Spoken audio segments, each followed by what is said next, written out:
now recording.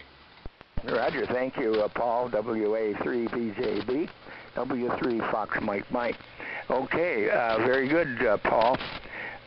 We got our novice ticket back in the 50s when I was in the military, and then we went up and finally to an advanced. But I haven't tried to go to extra class yet.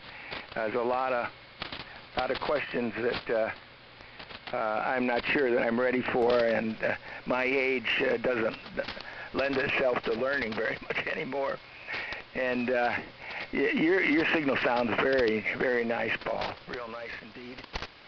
And I'm using a Heath SB200, and I put a new pair of 572Bs, excuse me, in it when I got it, and done some work on it, and it seems to be working acceptable.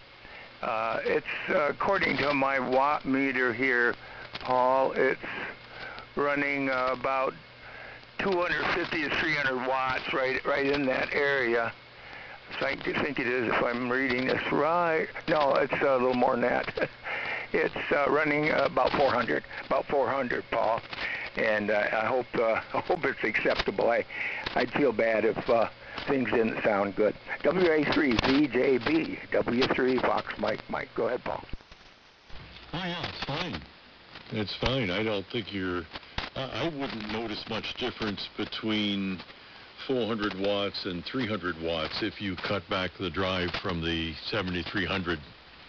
You're not going to notice much difference in the field, and the brand new 572Bs would probably be happier about that. I don't know if you can lean over on your next transmission and see if they're glowing much. Having to produce that carrier as well as modulation is a little bit more of a duty cycle. And I guessed correctly about the SB200. I don't know why that came to mind. You may have been unconscious, subconscious, somehow or the other. But yeah, the combination's a real winner, Bob, from the Scranton area, or 40 miles from Scranton. It's a nice signal that you're putting in here. I don't know what the antenna array is. So yeah, back in the 50s, I understand the bands were a lot more crowded, for one thing, and not only by virtue of the fact that phone signals took up more space one to another than these days, when there are fewer people on HF and there's more elbow room for stations like yours and mine to get on the air. So when people talk about the golden age of AM, I think it's right now.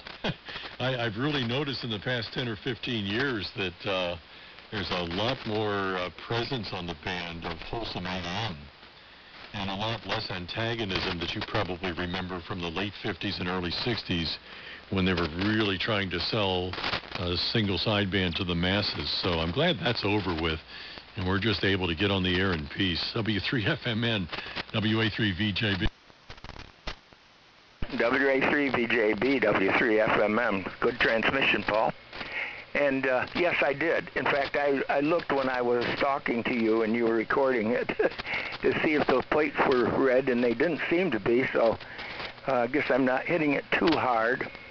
It's I can look down in there and see them, and they seem to be okay. And yes, my first rig was a pair of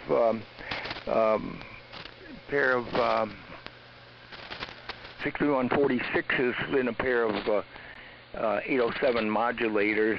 Built a rig, and we had that, and wanted to get on sideband quite bad at the time, but you know, when you're raising a family, sometimes the funds just aren't there.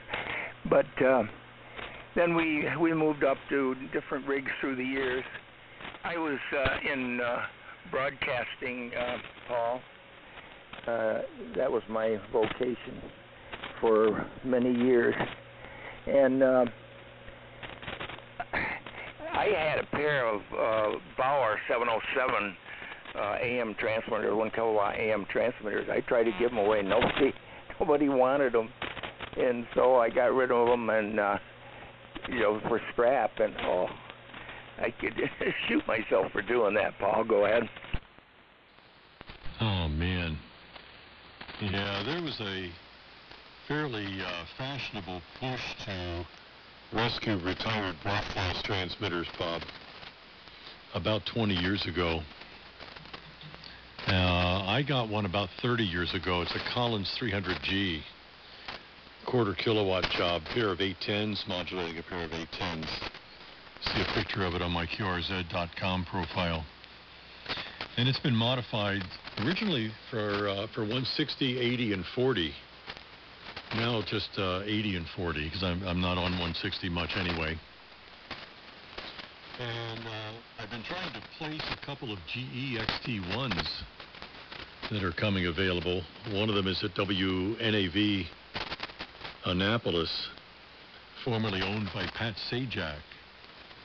And he sold the station to a guy who in turn is trying to work a license agreement with somebody. And the XT1 is no longer in use. A pair of 833As into a pair. So you got a second chance if you want a big rig. And of course, they'll go right through 2 megacycles stock. And you can get on 160 with it immediately. And it's complete and it's working. And I don't need it. I've got the Collins.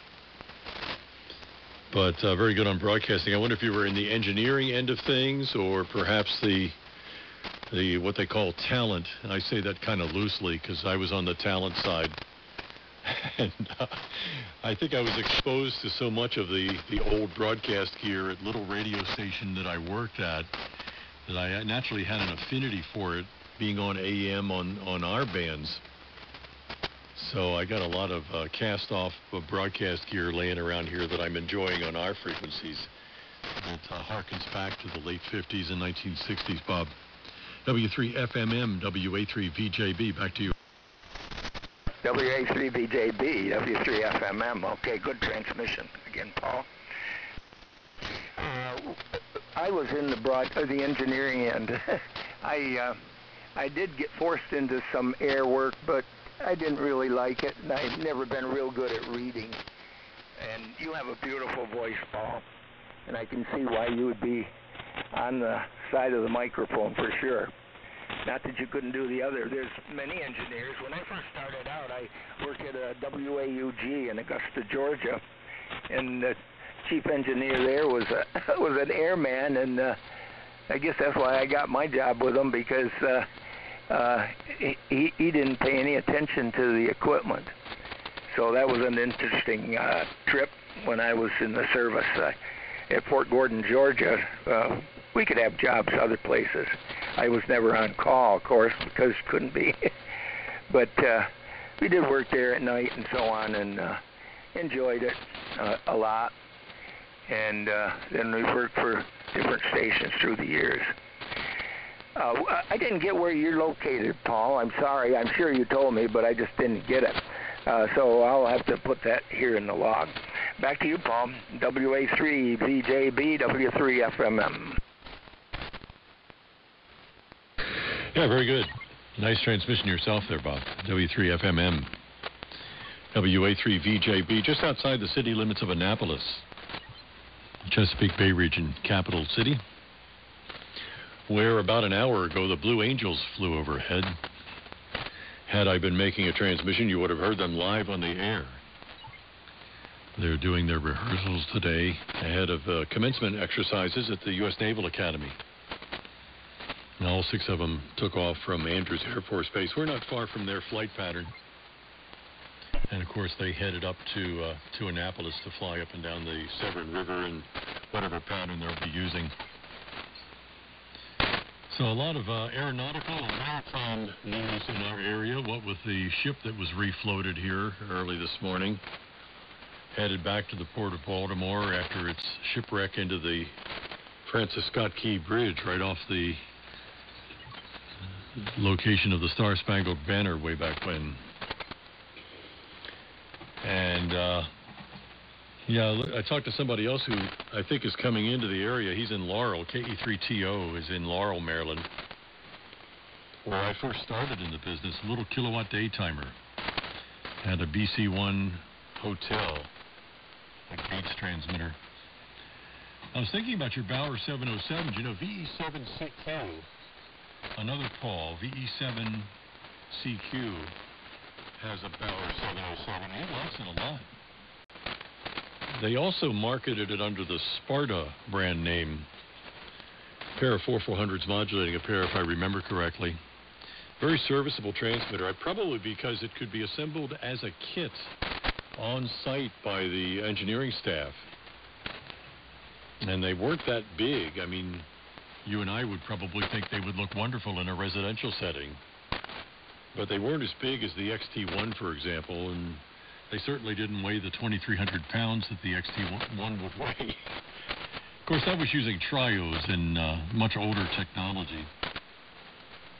But very good on WAUG. I guess that was an AM station. Such a shame about so many AMers these days. I don't know if you've kept in touch with the business or not, but in a lot of cases, the property beneath a multi-tower array is worth far more than the revenues and station license ever could be worth anymore as an AMer. And the columns that I have, as a matter of fact, came from WFOY St. Augustine, where the owner of the station was selling the property, and they were going to diplex it on a station inland from the Matanzas River, where they had this wonderful single tower from the late 1930s in the marshland. And apparently, as far as I've been able to determine, and I've written some articles for Radio World trying to elicit anything to the contrary, apparently WFOY was one of the first stations to deliberately situate its tower in wetlands as a means of enhancing its signal. 1936. Nobody's been able to point to another station that did so before that.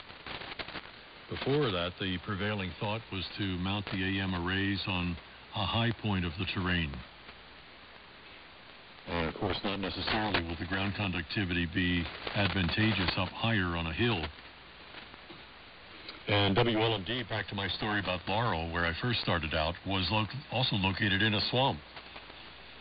And with the kind of rains we've been having recently, I thought as to whether that site would get flooded or not. Because it used to come up almost to the tower base, the tuning boxes. And they were elevated on pylons like you see on the like the Outer Banks oceanfront homes. They're all built on pilings. Well, so were the tuning boxes.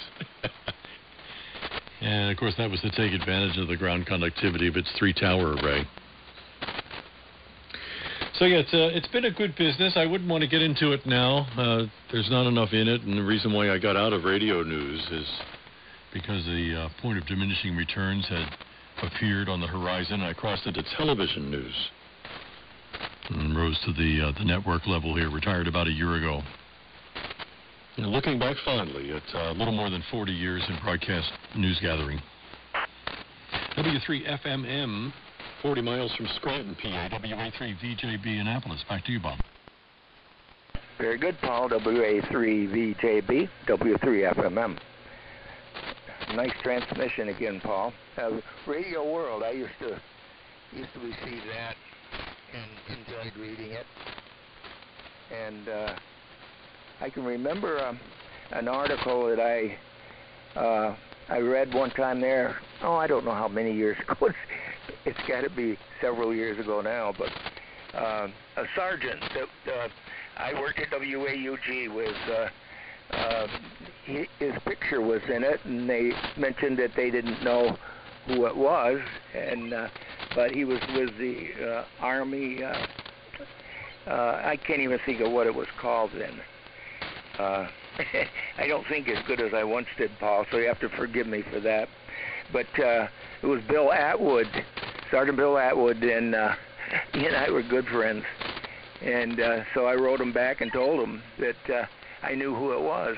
And one other fellow wrote back and said that he knew who the picture was. So that was very interesting. I liked Radio World. And things are changing, Paul. It makes me feel real bad, truly, really feel bad. AM stations, our AM station is it's having trouble. Even though it's a non-commercial, it's having trouble finding people that's interested in engineering. The fellow that manages the one station said that well, if he does find somebody, they want more money than he's getting. And you can understand that, man. You can't live today on pennies. So things are changing, Paul. They surely are. Who knows what it'll be like in a few more years, at least in AM radio. So, Paul, it's been wonderful talking to you. I've enjoyed this first transmission on AM with my 7300 and my Heath SB200. Thank you so much for the reports that you gave me, Paul. Appreciate it so much. Back to you for a final. WA3, VJB, W3FMM. Okay, Bob. Yeah, signal's holding up real nicely. Very long, slow, shallow fade. And then it came back up to the top of the roller coaster again. I'm hoping your email address is on your QRZ.com profile. If it's not, send me an email if you wish. My call letters at yahoo.com. WA3VJB@yahoo.com. And I'll send you a link to this recording so you can hear for yourself that the IC7300 is entirely acquitted on AM. It's fine. You should feel no reluctance at all talking to your friend on AM. I didn't get his calls either. That would be interesting as to whether it's somebody who's regularly on AM who I may very well have worked. Mention my call letters to him when you do connect with him. Maybe we have crossed paths somewhere in the past. Oh, I agree. The radio business is kind of thinned out, especially in the engineering section. Paul McLean is the editor of Radio World. He's been there for, many years. I've written a number of articles for him, including an article entitled Chrome and Glass Shine Again. If you go to the Radio World website, do a search for Chrome, and you'll find the article that I wrote now about 20 years ago. But one of the things that he laments and has tried to work with the NAB and the Society of Broadcast Engineers is some sort of parallel recruitment program from the amateur radio hobby. This is one of the last places where people who like RF technical hands-on experience still experiment and have a good time.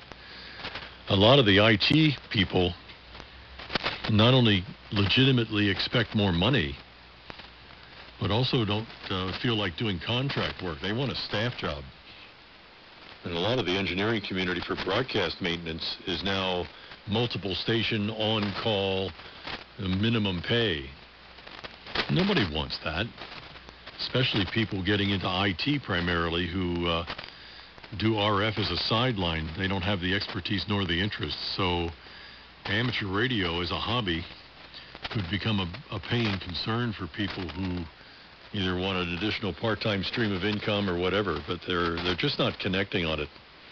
I think that's something the ARRL really ought to develop as a recruitment program, have a crossover with the SPE or what have you, but hasn't happened yet. Anyway, Bob, I look forward to talking with you again. You hear us on here at the top of 40, usually from about 72, 76 on up. This is where you can expect AM activity, and I'll email this sound file off to you there, and I think you'll be quite pleased at how it's doing. I certainly would roll out the welcome mat for you to check out again. W3FMM 73 from Annapolis, Bob. Been my pleasure welcoming you back. I'll look forward to another contact real soon. WA3VJB Annapolis, listening out. WA3VJB, W3 Fox Mike. Okay, very good, Paul. I've enjoyed this show greatly. Enjoyed it very much. And thank you for being kind to me. Aye. And my friend's name, maybe you've talked to him before, is Lee, and it's WA3PYI, Papa Yankee India. Have you ever talked to him? Nope, not ringing a bell. WA3PIY Lee. But I've written it down here in case we can shake him out of the woodwork and we cross paths. Okay, correct that, would you? It's WA3 Papa Yankee India. Papa Yankee India, over. Got it, there we go. Yeah.